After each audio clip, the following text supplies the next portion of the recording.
Dober dan. Javni sektor stavka, midva pa čakava. Tik, tak.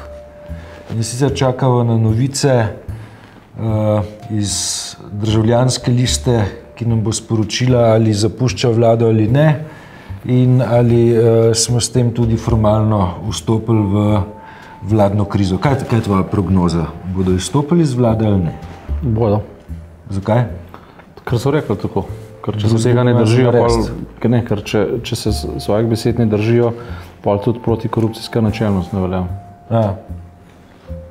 To pomeni, da v naslednjih urah dva ministra gresta, ministr za finance pa ministr za pravosodje in podobno, kar pomeni, da dva pomembna stebra reformnih ukrepov ne boste več v službi s polnimi pooblastili oziroma boste tam vršilca dolžnosti. Hkrati smo pa še brez predsednika državnega zbora. Kriza to, politična kriza. Ti si opazil včerajšnjo izjavo visokega funkcionarja, uradnika Evropske komisije o korupciji v Evropski uniji. To je človek, ki je hkrati tudi šef odbora za podeljevanje Nobelove nagrade, Svet Evrope. Da imamo problem v Evropi, še posebej pa v Sloveniji. Finska pa Slovenija, posodi pa Slovenija udeležena. Jaz bi to postavil zelo visoko v fokus, ker to je zdaj referenčna točka, ki da Sloveniji vedeti, da je kriza preprosto v tem, če se ne držimo protikorupcijskih standardov, da vse druge krize so subordinarne. In vladna kriza, ki bi postavila za prioriteto to, kar naj bi prioriteta bila, bi se izognila vladni krizi, ker problem vlade je mogoče rešiti, ampak samo s pravim fokusom, to je poanta, ker gre za to, da v luči mednarodne skupnosti, zdaj govorijo o bonitetnih ocenah, je preprosto treba rešiti vprašanje verodostojnosti in treba vprašanje dinamičnosti, se pravi namere, ali bomo vstopili v prepotrebne reforme ali ne, če Slovenija to lahko zadrži. Seveda, če ne bo talec politične igre. Ampak v istem trenutku, ko bi bila talec politične igre, bi bila hkrati tudi na udaru kritike, da korupcije in protikorupcijskih načel ne jemljemo resno. To se pravi, politična kriza ne nastopa toliko zaradi razpada vlade, kot pa zaradi samega odnosa do zelo resničnega problema, ki bi ga tukaj rad naredil za neresničnega, ali tako kot je rekel gospod Cukjati, da bomo jokali, če Janeza ne bo. Torej gre za res... Rekel si tudi, da ne bomo pustili, da bi nas peljali v Barbara Rov, nekaj taska. Mislim, da je prav možno zadržati ta ritem ali pa mednarodno skupnost prepričati, da reforme so na delu, da se z njimi misli resno. Celotna politična elita z njimi misli resno in da ta površinsko politično dogajanje temu ne bo nasprotovalo. Bo vse naredilo, kar je potrebno. Tako kot je seveda potrebno, če smo realistični, to, kar je rekel Karel Erjavec, se obnaša državotvorno pri tem, da se Hrvaški ne prepreči vstopa v Evropsko unijo. Ne glede na krizo je to treba speljati. Meni je ta reakcija iz Sveta Evrope mi je zanimiva zaradi tega, ker kaže na to, da evropske inštitucije niso ravno okrog padle, ko so prejele pismo centrale Slovenske demokratske stranke z naslovom A Political Situation in Slovenija, v katerem centrala SDS razlaga, da pravzaprav ugotovitev protikorupcijske komisije neka rabota skrajne levice in ekstremne levice in še nekih skrajno sumljivih faktorjev. Obratno, v evropskih inštitucijah zdi se, da poročilo protikorupcijske komisije oziroma novice o tem poročilu jemljajo zelo resno. Tam imajo zelo visoke standarde in ne glede na to, kakšne probleme s sabo sama Evropska unija nosi, ampak nekatera načela, ki se dotikajo vladavine prava, so pa brezpogojna, ne, očitno. Ne. In še nekaj, ne, mislim, če to zdaj kombinirava na presečišču tega, kar se tudi danes dogaja, to je stavka javnega sektorja, se bo očitno treba tudi pogovarjati o participativnosti in pa predvsem o tistem, kar ljudi najbolj moti, o dobronamernosti. Ljudje preprosto ne verjamejo, da vlada dobronamerno sanira državo, ampak misli, da jo slabonamerno reformira, kar pomeni, da želi spremeniti strukturo, sociološko strukturo modela. Ne? In seveda, kje je zdaj problem? Ljudje niso tako neumni, da ne bi pač vedeli, da je kriza in da je pri krizi treba pač nekaj narediti, da se jo reši, ampak da pa recimo 11 milijard premoženja ne more biti zagotovilo za rešitev države, tega pa ne verjamejo. Ne? In tle smo spet tam, ne? Kar že ves čas govorimo in ves čas ponavljamo.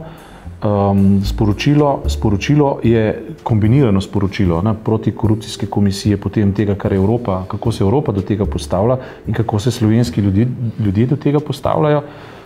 Je hkrati že vzajemno sporočilo demokracije, to pa je preprosto v tem, a ne, politično-kulturni standardi niso kar nekaj, torej dobronamernost je pomembna stvar, transparentnost je absolutno pomembna stvar. Karkoli boste naredili z vsakim evrom, ki ga boste obrnili v prihodnem holdingu, hočemo vedeti, kaj je iz njega nastalo. Ne kdo je dobil provizijo za prodajo, ampak na evro premoženja, koliko evra smo naredili dobička, kako smo ga oplemenitili. In sporočilo, in v tej luči se mi zdi vladna kriza drugotnega pomena ali pa, če hočeš, celo smešna. Ne? To je preprosto tehničen problem, ki ga je treba rešiti. Če bodo ljudje pa poskušali prepričati v svojo dobronamernost, ga bodo pa tudi rešili. Ne? To zapravo, vse, kar se zdaj dogaja, se pravzaprav vse dogaja okrog lika, dela in pa samo namišljene dignitete predsednika vlade. Ne? Ampak jaz mislim, da to ni resen problem. Ne?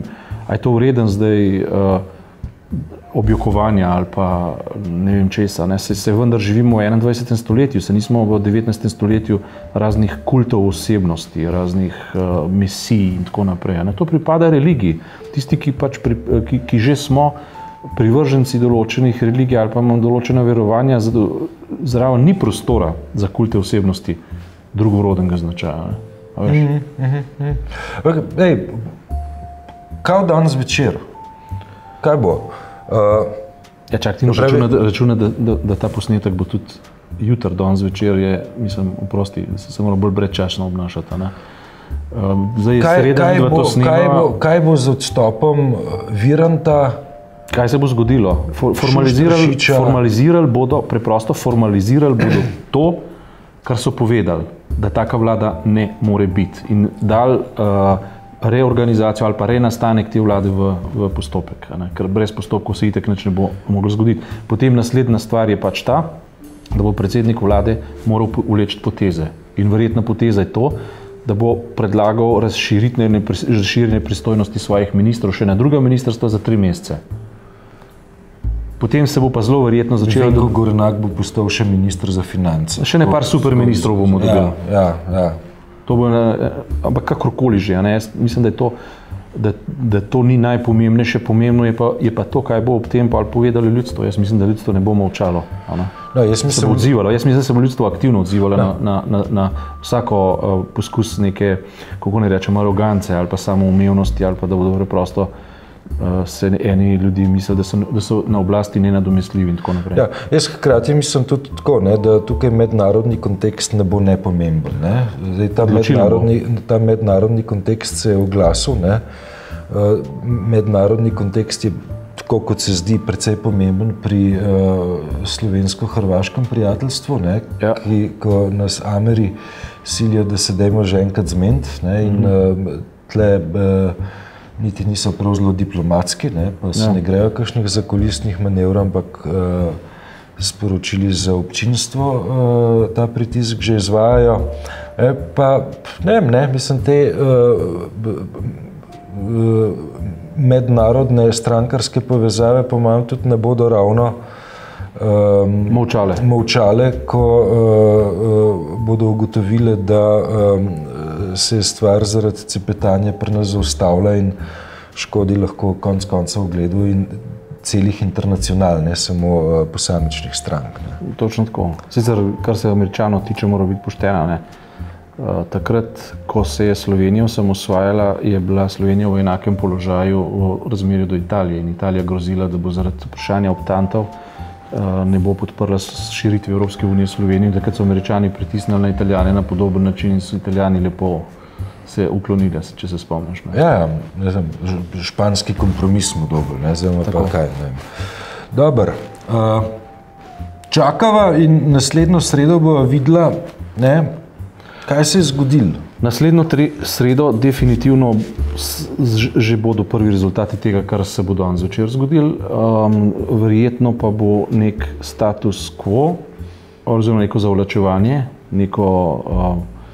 neka pozicija kmečke neveste se bo verjetno dogajala. Ne?